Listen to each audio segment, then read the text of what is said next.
കായംകുളം നഗരസഭയിലെ മൊബൈൽ ശുചിമുറി മാലിന്യ സംസ്കരണ പദ്ധതിയുമായി ബന്ധപ്പെട്ട അഴിമതിയുടെ കൂടുതൽ വിവരങ്ങൾ പുറത്തുവന്നിരിക്കുന്ന സാഹചര്യത്തിൽ നഗരസഭാ ചെയർപേഴ്സൺ എത്രയും പെട്ടെന്ന് സ്ഥാനത്ത് നിന്ന് മാറി വിജിലൻസ് അന്വേഷണത്തെ നേരിടണമെന്ന് UDF പാർലമെന്ററി പാർട്ടി യോഗം ആവശ്യപ്പെട്ടു. കഴിഞ്ഞ 14 ദിവസമായി കായംകുളം നഗരസഭയുടെ മുന്നിൽ ചെയർപേഴ്സന്റെ രാജി ആവശ്യപ്പെട്ട് UDF കൗൺസിലർമാർ നടത്തുന്ന സത്യാഗ്രഹ സമരം തുടരുമെന്നും UDF പാർലമെന്ററി പാർട്ടി നേതാക്കൾ പറഞ്ഞു. കായംകുളം നഗരസഭയിലെ മൊബൈൽ ശുചിമുറി മാലിന്യ സംസ്കരണ പ്ലാന്റുമായി ബന്ധപ്പെട്ട അഴിമതിയെക്കുറിച്ചുള്ള കൂടുതൽ വിവരങ്ങൾ പുറത്തുവന്ന സാഹചര്യത്തിൽ നഗരസഭാ ചെയർപേഴ്സൺ സ്ഥാനത്തു നിന്ന് മാറി നിന്ന് വിജിലൻസ് അന്വേഷണത്തെ നേരിടണമെന്ന് UDF പാർലമെന്ററി പാർട്ടി യോഗം ആവശ്യപ്പെട്ടു. നടക്കാനിരിക്കുന്ന നഗരസഭാ കൌൺസിൽ യോഗത്തിലും വിവാദമായ ശുചിമുറി മാലിന്യ പ്ലാന്റുമായി ബന്ധപ്പെട്ട വിഷയം മാറ്റിവെച്ചിരിക്കുകയാണ്. കഴിഞ്ഞ ദിവസം CPM ഓഫീസിൽ നടന്ന LDF പാർലമെന്ററി പാർട്ടി യോഗത്തിൽ നഗരസഭാ ചെയർപേഴ്സൺ ചെയ്തുപോയ തെറ്റിന് മാപ്പപേക്ഷിച്ചതായാണ് UDFന് വിവരം ലഭിക്കുന്നത്. ഇങ്ങനെ പൊതുമുതൽ കൊള്ളയടിച്ചിട്ട് CPM ഓഫീസിൽ പോയി ഏത്തമിട്ടാൽ തീരുന്നതല്ല ലക്ഷക്കണക്കിന് രൂപയുടെ അഴിമതിയെന്നും UDF കൗൺസിലർമാർ പറഞ്ഞു. ഇത് ആദ്യപടി 27 ലക്ഷം രൂപ കമ്മീഷനാണെന്ന് ഞങ്ങൾ പറയുകയാണ്. 1,24 ലക്ഷം രൂപയുടെ 5 വർഷത്തെ മെയിൻ്റനൻസ് ആണ് കൊടുക്കാൻ പോകുന്നത്. അതിൻ്റെ മുന്നോടിയായിട്ടുള്ള ഒരു കമ്മീഷനാണ് 20 ലക്ഷം രൂപ കൊടുത്തെന്ന് പറയുമ്പോൾ കായംകുളം നഗരസഭയിലെ ചരിത്രത്തിൽ ഇതുവരെയുള്ള ഒരു അഴിമതി നടന്നിട്ടില്ല. ഇവിടെ എല്ലാ മേഖലയും അഴിമതിയാണ്.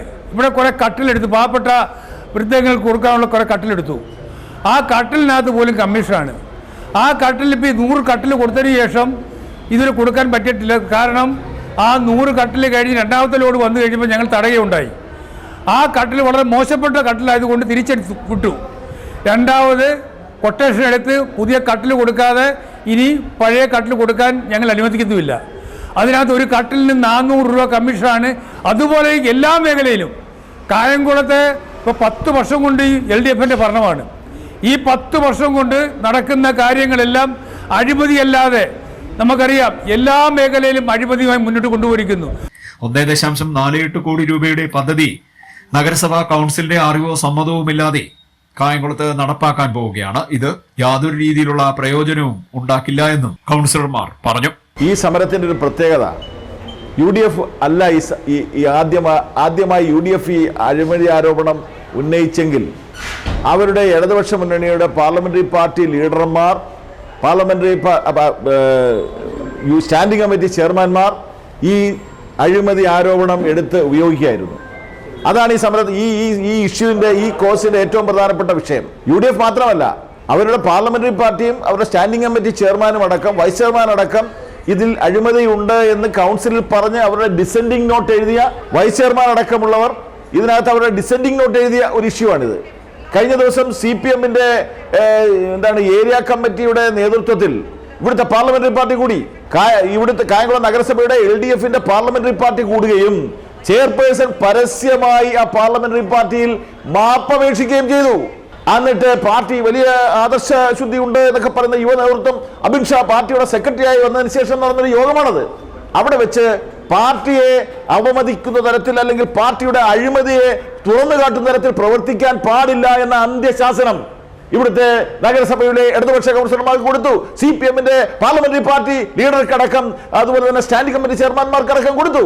അതിൽ എന്താണ് മനസ്സിലാക്കേണ്ടത്? വലിയ അഴിമതി നടന്നിരിക്കുന്നു. പാർട്ടി ഇടപെട്ടിരിക്കുന്നു. പാർട്ടി ഇടപെട്ട് ഈ പണം CPMന്റെ കമ്മിറ്റിയിലേക്ക് അല്ലെങ്കിൽ CPMന്റെ ഫണ്ടിലേക്ക് പോയി എന്നാണ് ഞങ്ങൾ ആരോപിക്കുന്നത്. ഇതിലേറ്റവും വലിയ ഇപ്പൊ കരുവന്നൂർ ബാങ്ക് തട്ടിപ്പുമായി ബന്ധപ്പെട്ട് CPMന്റെ പാർട്ടിയെ തന്നെ ED പ്രതിയാക്കിയിരിക്കുന്ന ഒരു സാഹചര്യത്തിൽ കഴിഞ്ഞ 14 ദിവസമായി കായംകുളം നഗരസഭയുടെ മുന്നിൽ നഗരസഭാ ചെയർപേഴ്സന്റെ രാജി ആവശ്യപ്പെട്ടുകൊണ്ട് UDF കൌൺസിലർമാർ നടത്തുന്ന സത്യാഗ്രഹ സമരം തുടരുമെന്നും UDF പാർലമെന്ററി പാർട്ടി അറിയിച്ചു. CS Basha, K Pushpadas, AP Shajahan, AJ Shajahan, PC Roy, Ansari Koyikkalethu, Bidhu Raghavan, Biju Nasarulla, Sumithran, Ambika, advocate Anshad Wahid, PK Ambili, Geetha P, Mini Samuel തുടങ്ങിയവർ സത്യാഗ്രഹത്തിന് നേതൃത്വം നൽകി. CDNet news Kayamkulam.